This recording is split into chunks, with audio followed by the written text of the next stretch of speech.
live. Let's see. Well, pretend we're live. Pretending we're live. Yeah, there you go. Pretending we're live right now. Really? Pretending. Yeah. Not pretending. Now we're live. Okay. Let's try this Gosh, again. I gave so many great takes and just Honestly, Jack, it was your best take of all time. All of them thrown in the garbage. Yeah, so I thought that was whatever. some of your better takes. All right, let's run this back. Kentucky's about to play Missouri. Yada yada yada. Dennis Gates against Mark Poe. Kentucky did a really good job last year to end the regular season. Como, now it's starting the SEC home schedule here in Lexington against the same team. How are we feeling, Zach? The spread. That's what we talked about before. Is that where we last ended? time? Yeah, we were talking about the spread. Kentucky's still a 12.5-point favorite going into this one. What does Vegas know? I'm not entirely sure. Missouri is going to play their second straight game with, I think, having close to a full roster. They've got two starter-level guys back in the rotation against Florida, who they beat over the weekend. A couple weeks removed from getting absolutely blasted by Illinois, I think it was 91-48. They got crushed. Yeah, they got crushed and then responded well after the Christmas break by beating a confusing Florida team.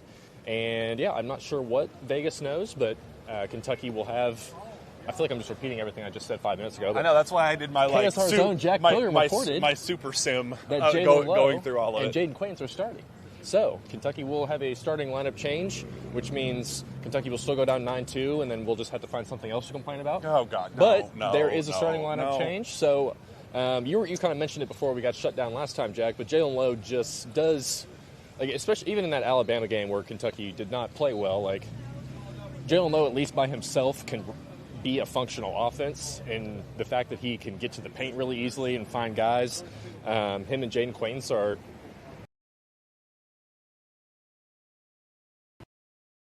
things like that. So just the more all these guys is a little bit of a flawed team, as well as Florida. Transitive property, you get Kentucky winning by 12 points. So we'll see. Yeah, it is on the most surface level analysis, it's like Kentucky needs to start more quickly. Let's add the quick guy.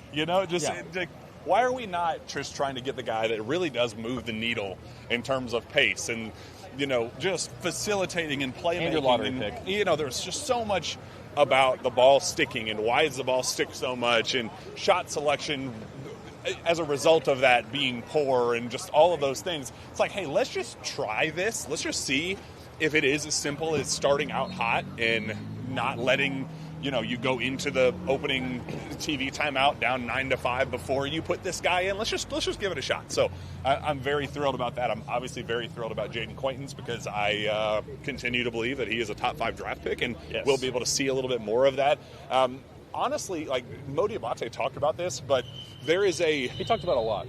He sure did, and we'll talk about some of that. But he said, with the way it all kind of unfolds with the TV timeout when the substitutions happen, he hasn't gotten a lot of opportunities to play with Jalen Lowe and not able to play a ton with Jaden Quains. And he said, hey, I'm actually just really excited to give this a shot and play with my guys for the first time. He talked very openly about wanting both of those players to start alongside him to see if it helps them get out to a better start. So I know Mo Diabate is happy today.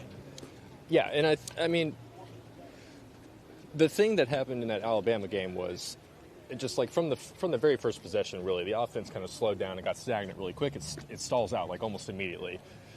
When you have Denzel or Ortega or Colin Chandler running the offense. So just by having Jalen Lowe in, ideally, he can pick things up and at least get you in positions to where you can you're not waiting until 3 seconds left in the shot clock to fire off, your first 3 or 4 shots of the game. Ideally, you can get better looks. Will they actually go in?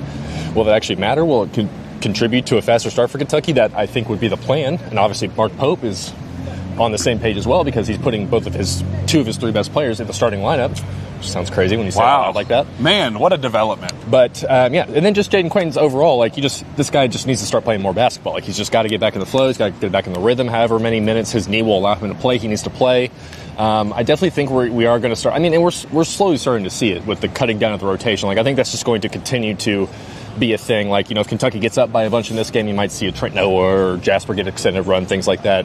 Brandon Garrison, Yelovich, whoever is kind of the odd man out right now. But he is kind of slowly cutting down the rotation, so I think baby steps. We're slowly getting to maybe a little bit more continuity with the actual roster itself, and the more that they get to play together, the better the outcome should be. I will reiterate that Alabama on the road, first SEC game of the season, probably going to be the toughest league game you play all season long, maybe top 2 or 3. So you're going against a Missouri team that's really not a good defensive team at all. Like, they are really, they're a pretty efficient scoring team. They shoot the ball well. Don't shoot a lot from 3, but they do shoot like a good clip from it. I think they're like 16th in the country in 2-point percentage, like over 60%. We know Mark Mitchell and Jacob Cruz. We saw them play last year, so like we know how good those guys are. Jacob Cruz, I think, is at 50.7% from 3. So for the love of God, if you saw Alabama shoot 15 of 38 from 3 and that doesn't wake you up to go and defend a guy like Jacob Cruz and run him up the 3-point line, I don't know what will. Because if he makes 7 threes, thank you, sir. If he makes 7 threes tonight, Kentucky's probably going to lose. So you got to figure out a way to contain him a little bit.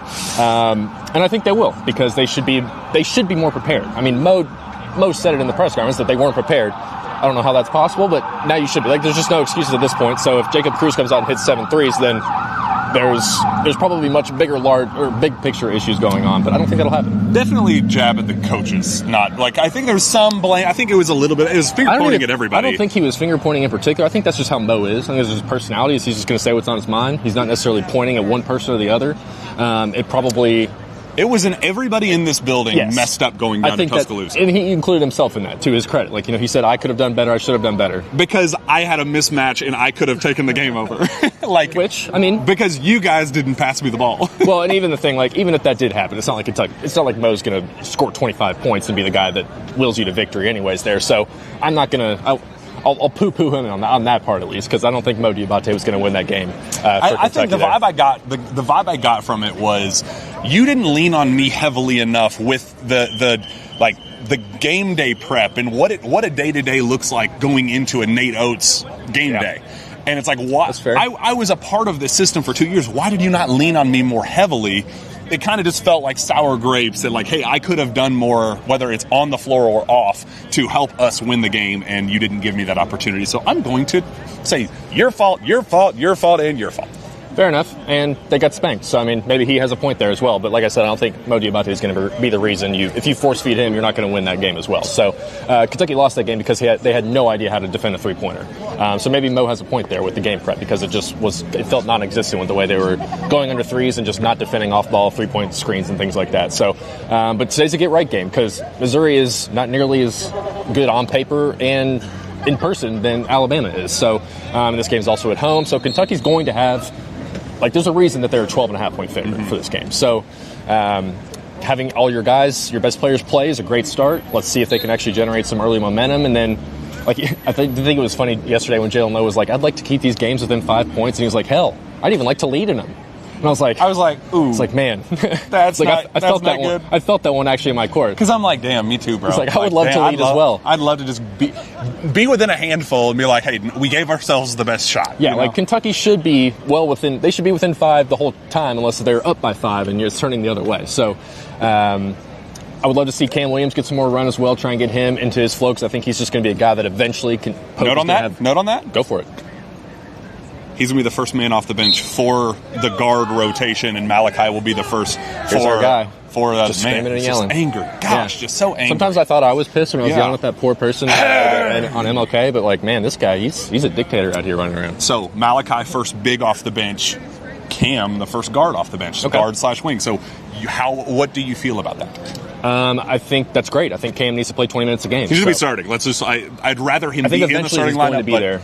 Inching. But it's obvious that it's a process to get there with him. So we'll see what actually happens. I'd like to see, I think could be a good opportunity for Jasper to get some real run in, see if he can actually establish some real point guard minutes, maybe actually shoot some shots. That would be nice to see from him. Otega had a great game. Jalen Lowe at least offensively, those two had great games against Alabama, so I'm not worried about them not being able to come out and score against this Missouri team, which is significantly worse on defense than Alabama. I love your jacket. Love it. Oh, old school, yeah.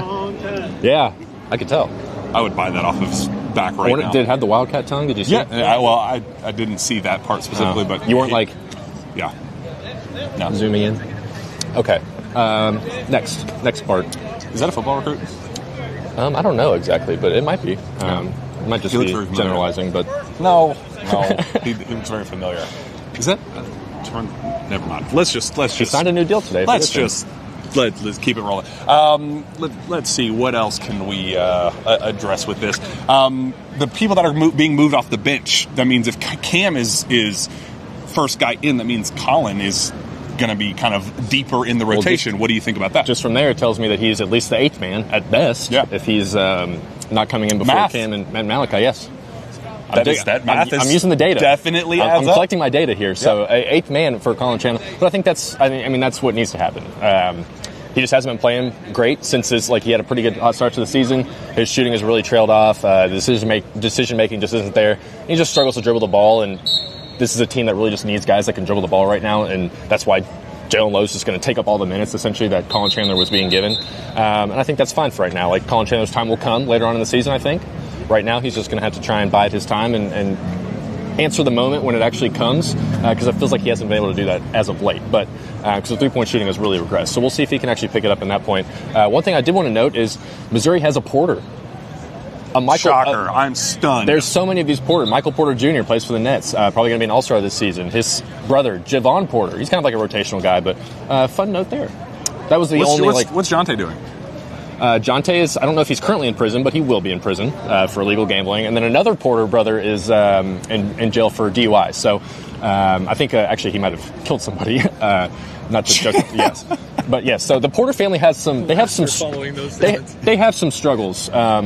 But Javon Porter seems to be a good kid, at least. So I don't know how much he'll actually play out there. But Mark Mitchell and Jacob Cruz and then Anthony Robinson, those are kind of their main guys. And then they just got back. I think Trent Pierce was one of them. I think he had like 10 points in that Florida game. So they're getting their guys back, but their schedule's been crazy. If you think Kentucky's played a bunch of bad teams, man, Missouri's played worse teams, and they played more of them. They're 11-3, and the analytics are like, dude, these guys stink. 9 of their 11 wins are against Ken Pom teams outside the top 220. So they're only real. They did beat Florida, and they beat a pretty mediocre Minnesota team, but they've gotten blown out by the actual good teams as well. So it sounds familiar, right? 1-3 in quad 1 games, and they're